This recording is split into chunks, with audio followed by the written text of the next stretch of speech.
Yeah, I think it represents the change that's happening in the understanding of autism that we have in society. I think up until very recently, autism was seen as something that young white boys had, and it was kind of, especially a male thing, it was seen as something that was um almost like one specific type rather than a spectrum. And I think we're starting to see the movement of society understanding that actually women can be autistic, people of color can be autistic, adults can be autistic, and the fact that autism is a spectrum that doesn't just present in one specific way.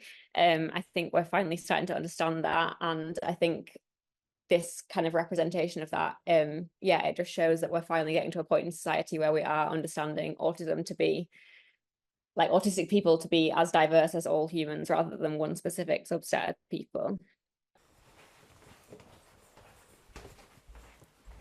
Oh, she's so nice. I feel like I'm actually going to cry. She's so nice. She's got a little fidget spinner in her hand, which is really nice, and I feel like it actually fidgets as well. And then the headphones I really love, because I basically always have my noise cancelling headphones on. Just being able to feel seen and understood and accepted exactly as you are is going to do huge things for these girls.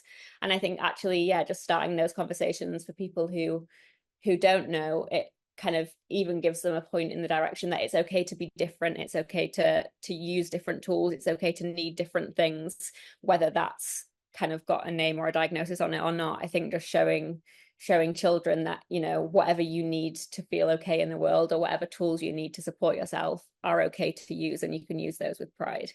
And then she's also got, like, where she's not making like exact eye contact, she's looking off to the side slightly, which is really nice, because yeah, I basically never make eye contact, and I think it's just really nice to see that be represented in her as well. I think she's lovely.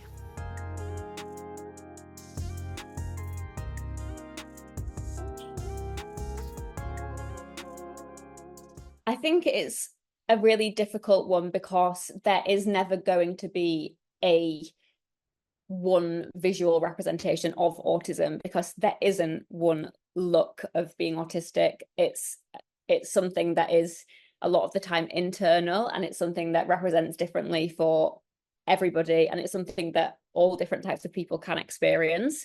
So I think there's never going to be one perfect singular representation of autism, but I think the fact that she's a woman, which we've been lacking a lot of representation of autism in women, is a great thing. I think the fact that she's a person of color is a great thing, because that's another kind of community of autistic people that have sort of traditionally been underrepresented.